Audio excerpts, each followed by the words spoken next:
Hello everyone, welcome back. In this video, we are going to discuss quadratic equation. We are going to focus on the methods we are going to use to solve quadratic equation. In previous lesson, we talked about the graph of quadratic function, how do we analyze the graph, all this kind of thing. Today, we are going to change the perspective. We are going to focus on how do we use factorization to solve quadratic equation algebraically. Before that, let's quickly check the graph of quadratic function. On this graph, as you can see, we have a parabola, and the parabola intersects x-axis at the 2 points, which is -1, 2. And these 2 points, for the x-intercept, we do have a coordinate for -1, 0, and 2, 0. The reason I do want to mention these 2 points, because these 2 points, the special part is the two values x equal -1, x equal 2, make y as 0. So that's why, in other words, besides call x-intercepts, we sometimes call this as zeros of function because these are the two values, make y as 0. And also, sometimes we also call roots of the equation. Also, sometimes we call this solution of the quadratic equation. All four names actually link to the same location. We look at the x-intercept to look for the solutions for that. However, today we are not going to use a graph. Instead, we are going to look at the equation by itself. And we need to look for what are the x values can make the graph, can make this equation as 0. Also, we already see that from the graph, it's very easy to locate.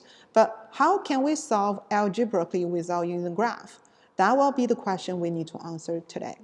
Before to answer this question, we need to understand one property which is called zero product property. What's the zero product property? Zero product property, by the way, product meaning multiplication. So sometimes it's just a different way we name the same operation.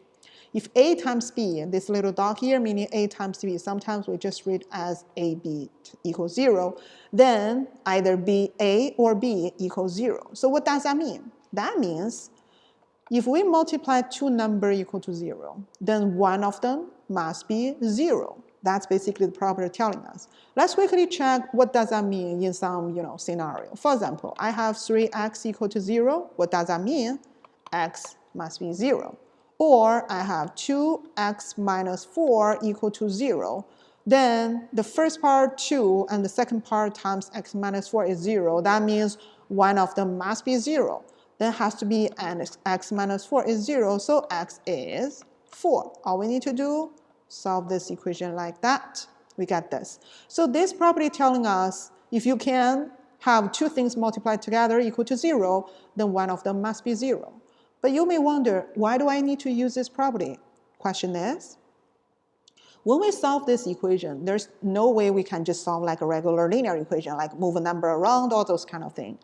Instead, we are going to use zero product property. I'm going to break this equation as a two parts equal to 0. So then I'm going to use zero product property telling me this part will be 0 or this part will be 0. That case will be easier for me to find out the solution. So today we are going to use zero product property to tell us how do we solve this equation. And the process I just mentioned, for example, break down the equation into two parts. This process is called factorization. And sometimes we just call how to factor the equation. The word factor meaning I'm going to break down the equation into the two parts. So let's quickly check some examples here.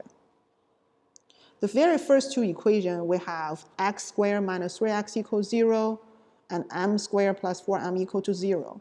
In this case, as you can see, we both have x here, so I'm going to take x out of this. And then I just use like inverse process for the distributive property to figure out what do I put inside. So x times what gave me x squared is x. X times what gave me -3x is going to be minus 3. And if you are not so sure, you can always use distributive property to double check this process. X times x is squared, x times 3 is squared, and that's it. So next, I'm going to use zero product property.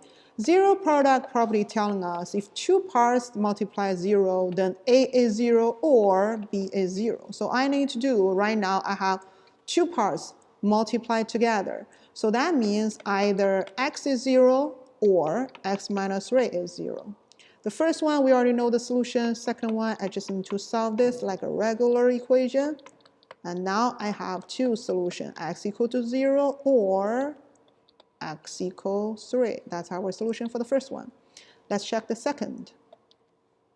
Again, they both have m in common, so I'm going to take m out of this and m plus 4. Again, you can always use distributive property to double check your answer. So now, according to 0 product property, it's going to be m0 or m plus 4 equal to 0. So solve this one like a regular equation. Then I have my solution equal to 0 or m equal negative 4. And the way we take the x or m out of the both factor here is called GCF. That's the first kind of factoring we introduced today, which means greatest common factor. Because they both have this, so that's why we're going to use this one. So next, let's check the two more questions to figure out more examples here. So these two are a little bit different. This time I have 2x squared minus 4x. Some student might say, can I just take x out of this? Yes, actually you can. I just want to show you two ways here. Then I have x equal to 0, 2x minus 4 equal to 0. We solve like a regular equation. And then we divide by 2. So we have two solutions, x equal to 0 or x equal to 2. But sometimes some student might argue, but x is not the greatest common factor. Can I take something out different way? Yes, you can. So for 2x squared minus 4x, for the number part, they both have 2 as a factor. Then they both have x as a factor. So I'm going to take 2x out of this. After that, I'm going to write this x minus 2. Because 2x times x is 2x squared. 2x times 2 is 4x. So solve like a regular equation. I have 2x equal to 0 or x minus 2 equal to 0. This one, I divide by 2 for both sides. I have x equals 0 as a solution. Or this one, solve like a regular way. We have x equal to 2. And you probably noticed by now, they do have exactly the same solution. So really it doesn't matter which way you use. This one, you just need a little bit more steps to solve this. But if you feel like this one is easy, you can go for it.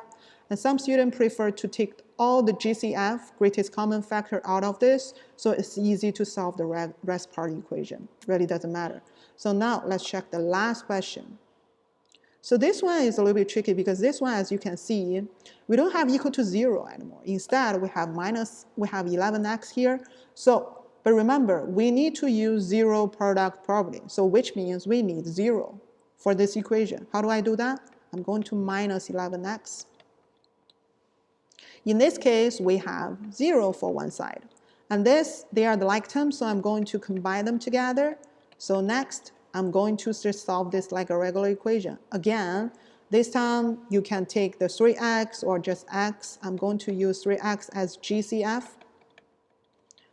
And then last part is 3x times x is 3x squared. Then 3x times 2 is 6x. So now I'm solving these two equations, 3x equal to 0 or x minus 2 equal to 0. All I need to do, solve like a regular equation. I have x equals 0 at the first one, and x equal 2 as a second equation. Let me just rewrite this one a little bit clearer. So x equal 2. Now I have two solutions, x equals 0 or x equal 2. Again, this is just two different scenarios. Sometimes when you do not have 0 for this, you want to do extra step in order to get 0. So in that case, you will be able to use 0 product property. Okay, that's all the example I want to share with you all. Thank you for watching. See you soon, everyone.